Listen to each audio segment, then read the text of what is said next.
Money is supposed to be the finish line, the place where all the stress ends.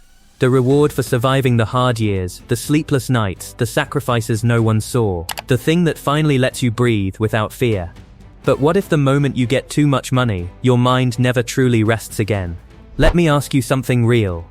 Have you ever noticed how the more valuable something becomes, the more afraid you are of losing it? Now imagine that value isn't a phone or a job or a relationship. It's your entire lifestyle, your reputation, your safety, your future. That's where the paranoia begins. At first, money feels like relief in its purest form. Bills stop haunting you. You don't panic at emergencies anymore. You don't flinch when prices go up. You finally feel stable, grounded, protected. For the first time in a long time, your shoulders drop and your breathing slows. Life feels lighter. You feel proud of yourself. You feel capable. You feel like everything is finally going the way it should, like all the struggle finally meant something.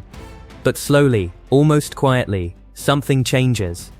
You start noticing people more than you used to. Not in a happy way, in a careful way. Someone laughs a little harder at your jokes. Someone suddenly wants to reconnect, after years of silence. Someone who ignored you before, now wants to be close. And you smile. But a question forms behind that smile. Why now? You tell yourself not to overthink it.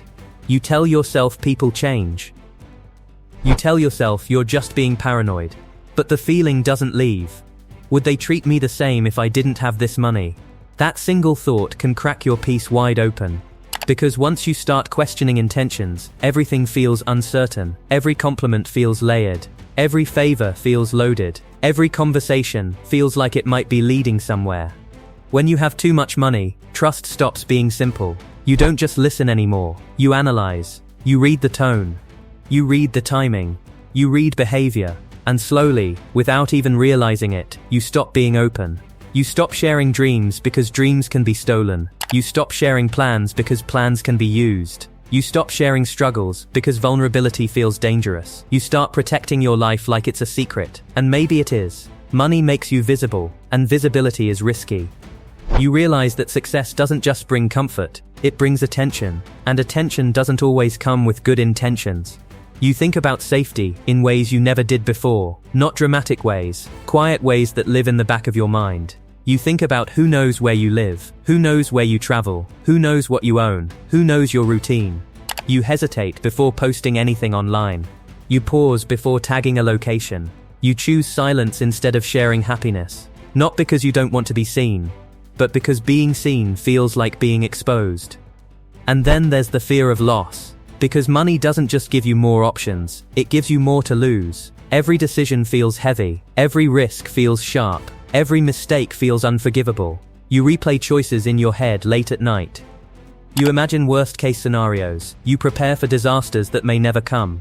Markets move, businesses change, people betray. Nothing feels guaranteed, so your mind stays on guard. Even on good days, part of you is waiting for something bad to happen. Even during celebrations, a quiet voice whispers, "Don't get too comfortable," and that voice doesn't shut up. You might be sitting in a beautiful house, surrounded by comfort, with everything you once dreamed of, and still feel tense. I still feel alert. I still feel uneasy. Because your peace now depends on something unstable. Numbers on a screen. Deals in motion. People's loyalty. Systems you don't fully control. That's a heavy way to live. But no one sees that part. From the outside, people see luxury. They see ease. They see success. They see someone who made it. They don't see the overthinking. They don't see the constant mental calculations. They don't see the fear hiding behind confidence. People say, "You're so lucky," but luck doesn't feel like constant pressure to protect everything you have. Money also changes relationships in quiet, painful ways. Some people start agreeing with you more than they should. Some people stop being honest. Some people expect help without asking. Some people disappear the moment you set boundaries. You start noticing patterns. Who only calls when they need something. Who listens but never gives. Who stays close only when things benefit them. And that hurts more than losing money ever could. Because you miss being liked for no reason. You miss being valued without conditions. You miss friendships that didn't feel like transactions. You begin to wonder if anyone truly sees you. Or if they only see what you represent. And that creates loneliness. Not the loud kind. The quiet kind that sits with you at night. The kind where you're surrounded by people but feel emotionally alone. You can't fully relax around anyone. You can't fully be yourself.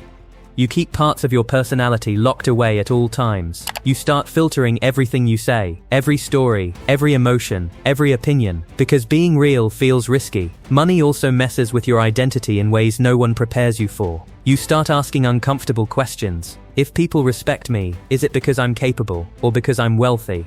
If people listen, is it because of my wisdom, or my resources? If everything disappeared tomorrow, who would I be? Those questions don't care how successful you are. They don't care how much you own. They show up late at night, in silence, when there's no one to impress. And they don't leave easily. You realize money doesn't just buy comfort. It buys expectations. People expect you to help. People expect you to fix things. People expect you to always be strong, always stable, always okay. And when you're not okay, there's no space for it. Because how could you struggle? How could you complain? How could you feel empty when you have so much? So you carry it quietly. You smile. You nod. You say you're fine. And yes, paranoia grows. Not dramatic paranoia. Not the kind people notice. Subtle paranoia. You double-check locks. You question motives. You think ahead constantly. Your brain stays in protection mode, even when nothing is wrong. And living like that drains you. The hardest part is the irony. You chased money for freedom, for peace, for safety. But now freedom feels limited. Peace feels fragile. Safety feels external. You have comfort, but not calm. You have choices, but not ease. You have success, but not silence in your mind. And here's the truth people avoid saying out loud. Money doesn't create paranoia. It reveals what was already there. Fear of losing control. Fear of being used. Fear of being alone. Fear of not being enough without status. Money just turns the volume up. So the answer isn't hating money. And it's not pretending fear doesn't exist. The answer is learning balance. Learning that not everyone deserves access to you. Learning that privacy is strength. Learning that a small, honest circle is better than a large, fake one. The happiest wealthy people aren't loud. They don't show everything. They don't chase attention.